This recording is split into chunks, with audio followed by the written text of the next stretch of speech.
Nesse vídeo e no próximo a gente vai tentar entender o que realmente a relatividade está falando para a gente, o que essas transformações de Lorentz está dando para a gente. Então a gente vai tentar entender tudo que a gente fez de uma forma mais geométrica, de uma forma mais visual, e isso vai nos dar realmente o entendimento do que é relatividade. E o primeiro ponto que a gente vai falar sobre isso é entender o conceito de linha-mundo.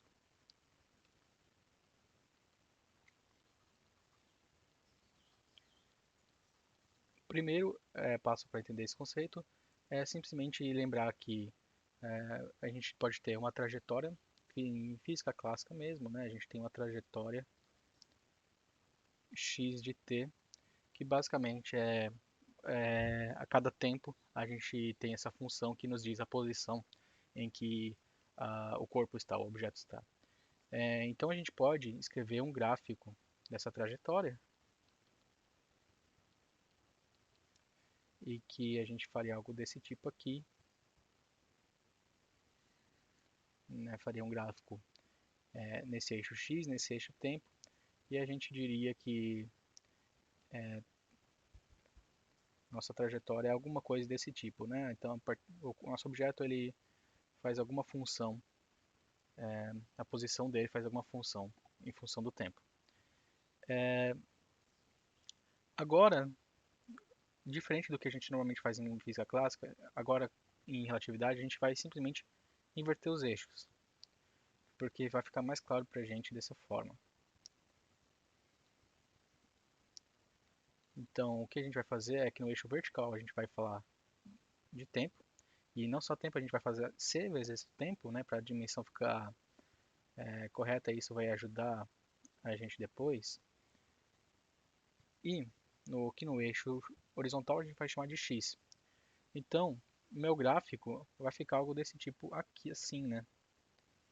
Vai ficar um gráfico, uma coisa assim. E essa linha aqui, que vai descrever a posição do objeto pelo tempo, é o que a gente vai chamar de linha mundo.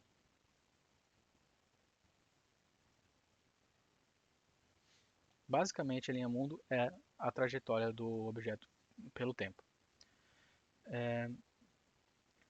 Agora, isso aqui vai nos dar a ideia para o próximo conceito, que é um conceito bem importante, que é o diagrama de espaço-tempo.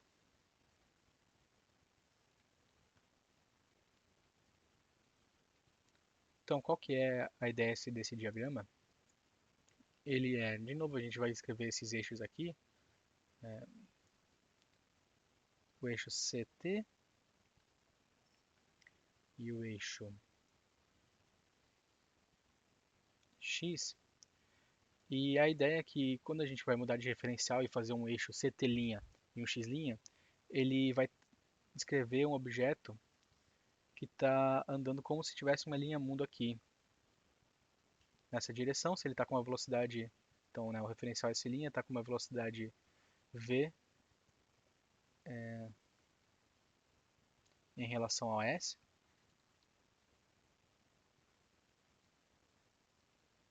Então esse eixo, essa linha mundo dele vai ter essa inclinação aqui, um ângulo aqui, e para ficar simétrico a gente botaria o outro eixo dele com o mesmo ângulo aqui em relação a x. Então isso aqui faria nosso, a nossos eixos aqui desse referencial S'. E esse ângulo θ aqui, ele é a tangente dele, ele é v sobre c, né? Porque aqui a gente está com o eixo c vezes t, então por isso que vai aparecer esse c aqui, né, no ângulo. Então, essa é a ideia de diagramas de um espaço-tempo. Aqui, dentro do mesmo diagrama, a gente vai poder escrever dois referenciais na mesma imagem, e a diferença de um para ele vai ser esse ângulo θ aqui, que tem a ver com v sobre c. Agora vamos para um caso especial em que a gente tem v igual a c. A gente está vendo aqui o diagrama para no caso em que S' está descrevendo a luz, por exemplo. Um objeto que está na velocidade da luz pode ser a própria luz. Então, quando V sobre C, essa tangente vai ficar igual a 1. Isso significa que nosso θ ele é 45 graus. Então, no diagrama, como é que fica isso? Então, a gente tem aqui nosso diagrama, né, o CT e o X. E eu vou descrever esse referencial da luz com a cor verde. E ele vai ter, o eixo dele vai ser aqui, o CT', com um ângulo 45 graus, certo? Mas o ângulo X' também vai estar aqui, porque o ângulo 45 graus ele está justamente no meio. Então, essa é uma forma da gente ver que a luz ela vai ter uma visão um pouco diferente da, do que espaço e tempo para ela. São coisas que para alguém que está no referencial da luz é, vai ter uma visão bem diferente do que é espaço e tempo. Tangente de θ igual a 1 também tem outra solução, que é menos 45 graus, né? Então a gente pode ter algo daqui também. Então vai formar esse X aqui. E é claro que isso aqui a gente está fazendo um gráfico em 2D, né? Se a gente for fazer um gráfico em 3D, então se a gente tivesse aqui, por exemplo, CT aqui, nesse aqui a gente tem X.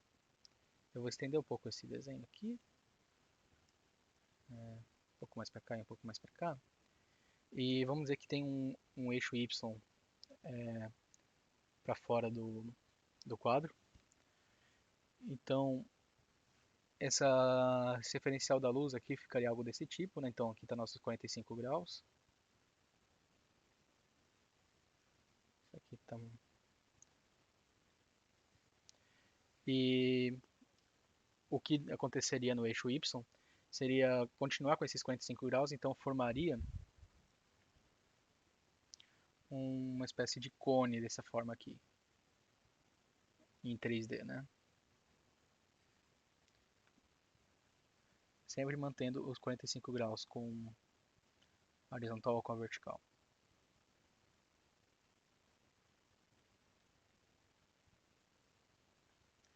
Então,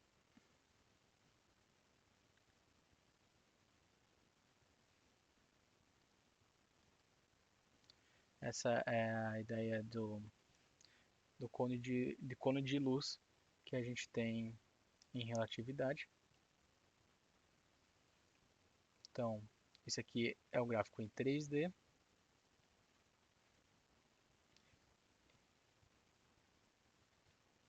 E esse cone verde aqui é o que a gente chama de cone de luz, que ele descreve exatamente a linha mundo, a trajetória que a luz vai fazer para o referencial S, que não tem, que é o referencial sem linha. Então, esse conceito aqui é bem importante de cone de luz. Ele vai nos dar bastante entendimento para a parte que vem a seguinte, que é entender que esse cone ele vai estar dividindo o espaço em duas direções. Então, eu vou escrever isso aqui, porque ele é bem importante. O cone de luz divide o diagrama em duas regiões. Aqui para frente eu sempre vou estar escrevendo o diagrama no caso 2D mesmo, porque é mais fácil de visualizar do que as coisas em três dimensões. Então a ideia é a seguinte, eu vou reescrever o meu diagrama aqui.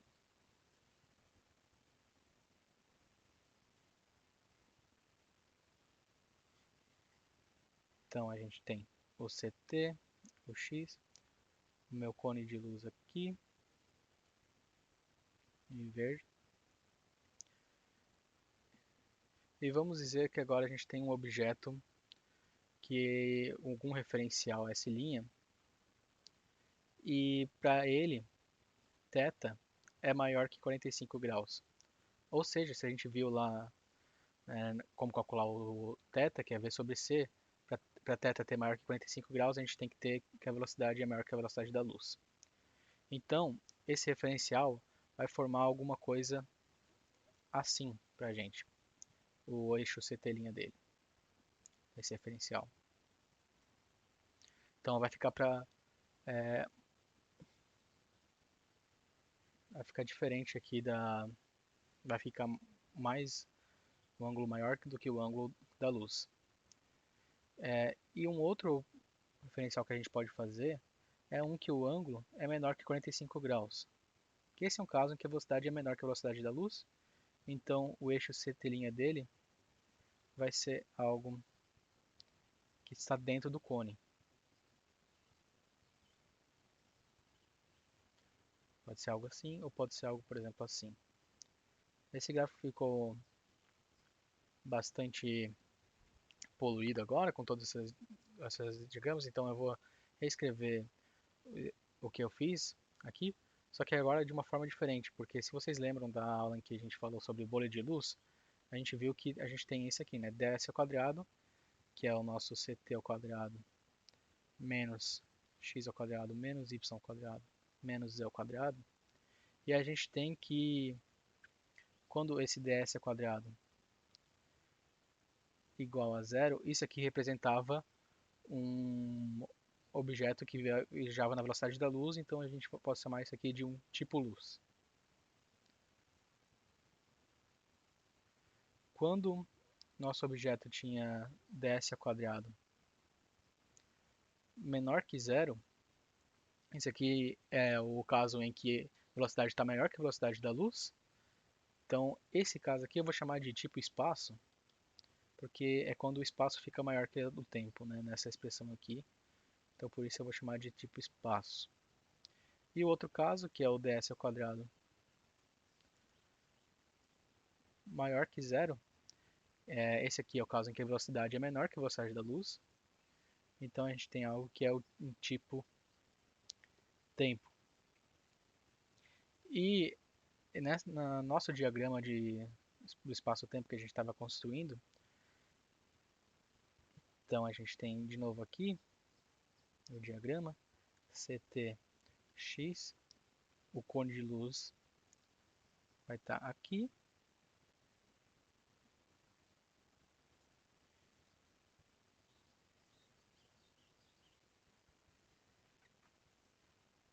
E a gente tem que os referenciais que estão fazendo ds quadrado igual a zero vão ser justamente os referenciais que estão nessa linha que define o cone. Então aqui nessa linha a gente tem ds quadrado igual a zero. Dentro do cone a gente tem os referenciais que estão indo com velocidade menor que a velocidade da luz. Então ds quadrado menor que zero são os referenciais que estão dentro do cone. E referenciais que estão indo com a velocidade maior que a velocidade da luz, são os referenciais que estão fora do cone.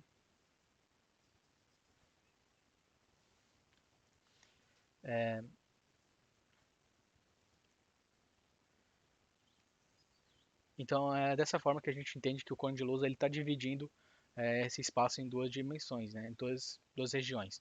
Então, eventos que estão nessa região aqui em vermelho, para eles estarem conectados por algum referencial que está na nossa origem, ele teria que ter alguma velocidade maior que a velocidade da luz para ele atingir esse ponto fora do cone.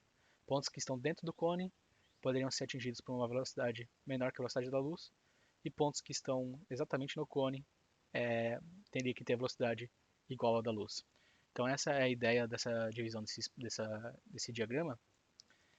E agora uma coisa bastante importante é que nós só podemos ter objetos que viajem com a velocidade menor que a da luz.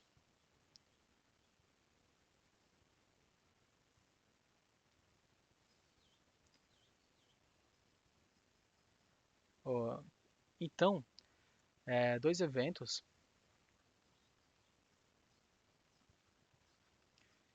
eles só podem estar conectados, e aqui eu vou introduzir uma palavra nova, que vou chamar de casualmente conectados.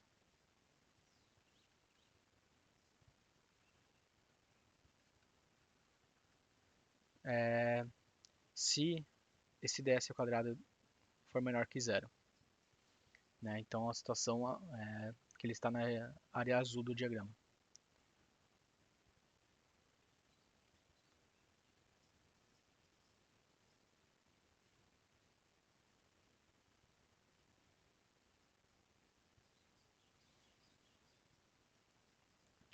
É, é importante aqui dizer, né, que objetos com massa, né? Porque objetos com massa igual a zero, eles podem ter velocidade igual à da luz, né? Então, objetos com massa só podem ter velocidade abaixo da velocidade da luz. E o que significa dizer que eles são casualmente conectados?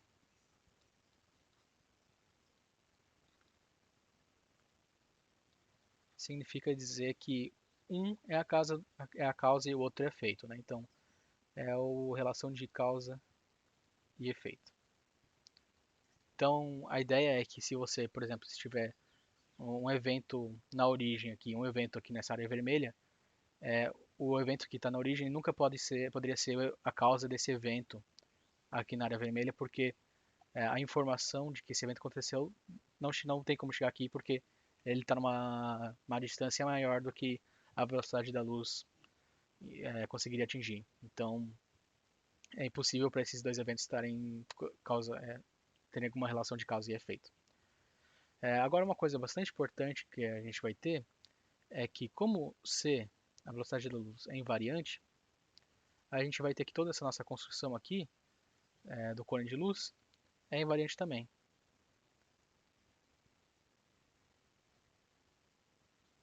Então, se a gente tiver algo do tipo nosso diagrama aqui, que eu vou só escrever a metade dele aqui. Então, aqui está nosso cone de luz. Esse aqui num referencial sem linha. Quando eu for para o meu referencial, um referencial S' aqui, eu vou ter ainda o cone de luz também, vai ter fazendo 45 graus, porque a velocidade da luz nos dois referenciais é a mesma. E qualquer evento que esteja na área azul, no meu referencial S, vai continuar na área azul, no referencial S'. Não vai estar, pode não estar na mesma posição, pode mudar onde ele está, esse evento, mas ele vai continuar na área azul. E a mesma coisa para a área vermelha. Então, um objeto que esteja aqui na área vermelha, um evento que acontece na área vermelha do diagrama, no outro referencial, no diagrama do outro referencial, vai continuar na área vermelha. Ele pode mudar de posição onde ele está, mas ele vai continuar na mesma região do espaço. Então, os eventos eles não mudam de tipo.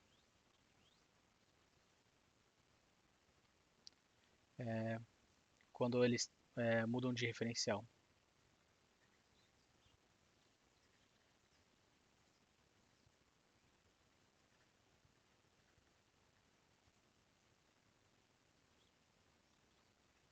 Isso significa dizer que a causalidade é invariante. O que significa dizer que a causalidade é invariante? Quer dizer que se, se dois eventos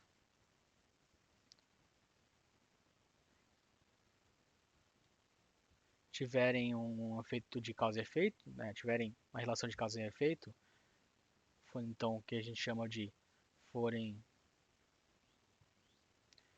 causalmente conectados,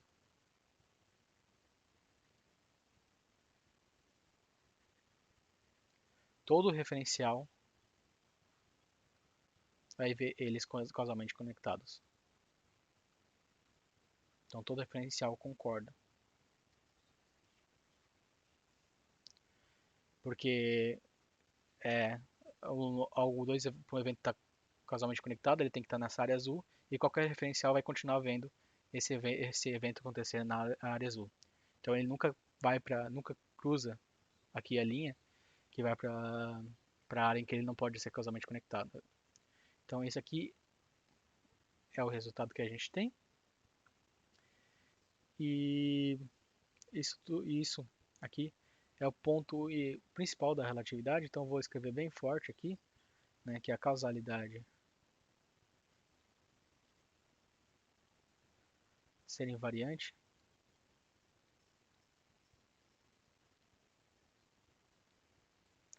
É o ponto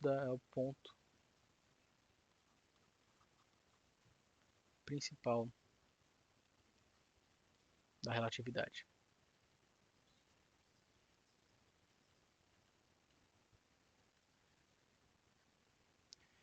E por que que eu estou afirmando isso aqui?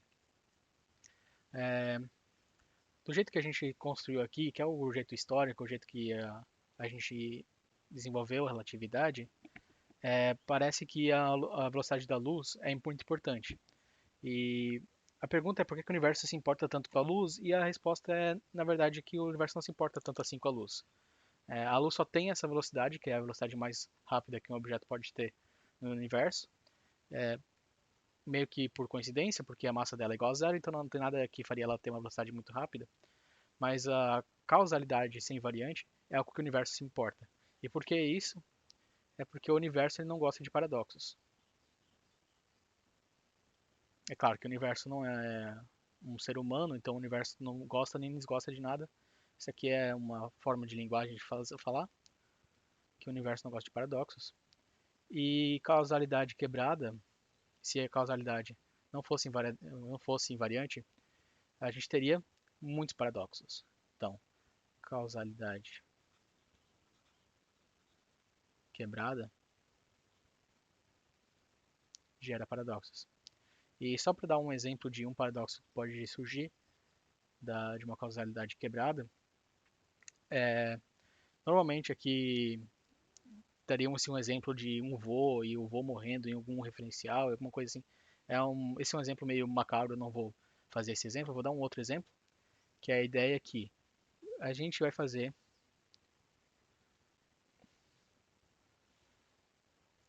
no meu referencial,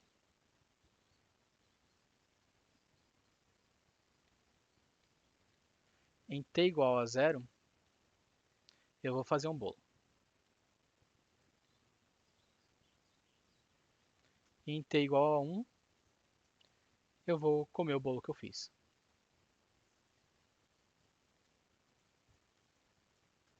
Agora, se a causalidade fosse quebrada,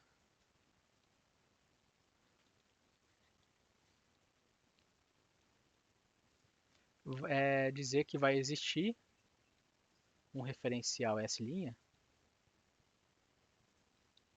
que vai ver essa ordem invertida. Então, em T' é igual a zero, por exemplo, eu vou comer o bolo e em T' igual a 1 eu iria fazer o bolo. E é claro que esse referencial iria ver algo totalmente absurdo, né? Então, existem muitas perguntas aqui que são impossíveis de ser respondidas, por exemplo, de onde veio o bolo que eu comi, o que aconteceu com o bolo depois que eu fiz. É, esse referencial não vê algo que faz sentido, vê algo completamente absurdo.